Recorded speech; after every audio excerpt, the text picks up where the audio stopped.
اکسویرس کے شاہی محل میں وہ اپنی خدمات سر انجام دیتا ہے۔ اب وہیں پر ڈیوٹی سر انجام دیتے ہوئے اس تک یہ بات پہنچی کہ وہیں پر جو دو لوگ اور ملازم ہیں جو بادشاہ کے نوکر ہیں، وہ کس طرح ایک سازش تیار کر رہے ہیں تاکہ وہ بادشاہ کی جان لے لیں یا بادشاہ کو قتل کر دیں یا کروا دیں۔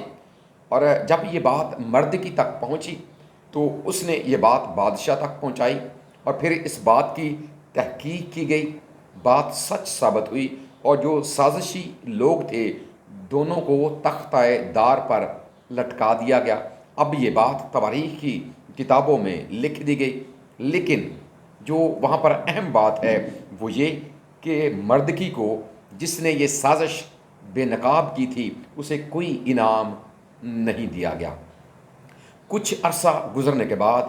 اب حالات کس طرح پلٹا کھاتے ہیں کہ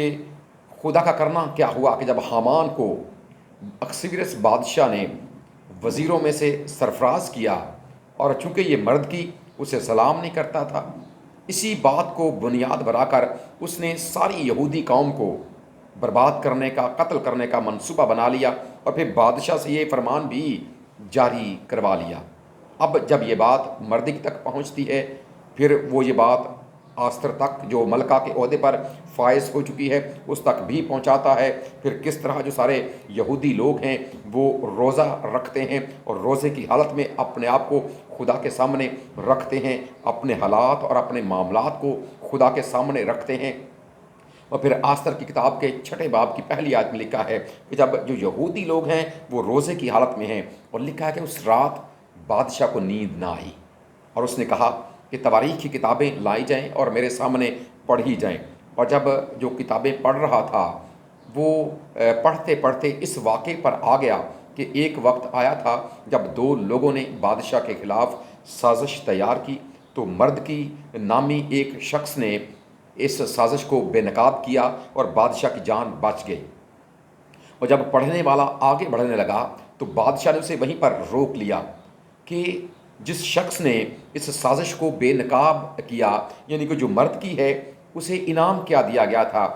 اور جو پڑھنے والا تھا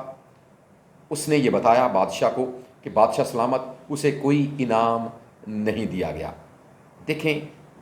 وقتی طور پر مردکی کو کوئی انعام نہیں ملا،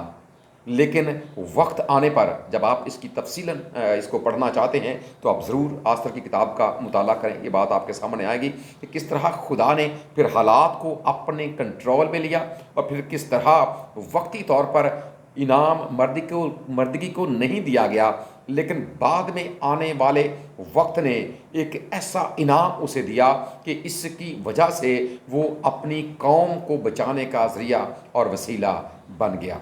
اس بات کو سامنے رکھتے ہیں، اور ہمارا اس بات پر ایمان، یقین اور بھروسہ ہے کہ اگر اس بیٹے نے، جو مسیحی بیٹا ہے، اور اس نے اپنے ملک کے لیے یہ کارنامہ سر انجام دیا ہے، اگر وقتی طور پر اس کے لیے کوئی انعام یا انعام کا اعلان نہیں کیا گیا، لیکن ہم بطور مسیحی، بطور پاکستانی ضرور منتظر ہیں کہ جو ہماری حکومت ہے یا جو اس کا ادارہ ایئر فورس ہے، وہ ضرور وقت آنے پر اسے سرفراز بھی کرے گا، وقت آنے پر اس کے لیے انعام کا اعلان بھی ہوگا۔ اور یہ بات اور یہ معاملہ بطور مسیحی میرے لیے بھی اور میری قوم کے لیے بھی اور ہم پاکستانیوں کے لیے بھی یہ بات باعث فخر ہوگی، اور پھر نوجوانوں کو یہ جذبہ ان کی زندگی میں ضرور ان کے ذہنوں میں آئے گا کہ ان کو بھی اگر موقع ملے تو وہ بھی اپنے ملک کے لیے اپنی جان تک کو پیش کرنے کے لیے تیار ہو جائیں، اور اپنے ملک کی سرحدوں کے لیے، اس کی حفاظت کے لیے وہ کسی بھی حد تک جانے کے لیے تیار ہو جائیں۔ بطور پاکستانی میری یہ دعا ہے، بطور مسیحی بھی میری یہ دعا ہے کہ ہمارا خدا اس ملک کو شاد و آباد رکھے، ہمارا خدا اس ملک کی سرحدوں کی حفاظت کرے، ہمارا خدا ہماری ملکی کابینہ کی حفاظت کرے، ہمارا خدا ہمارے ملکی اداروں کی، جن میں پاکستان آرمی ہے، جس میں پاکستان ایئر فورس ہے، جس میں پاکستان نیوی ہے اور باقی سارے ادارے ہیں، ہمارا خدا اس کی حفاظت اور نگہبانی کرتا رہے، ہمارا ملک شاد و آباد رہے، اسی طرح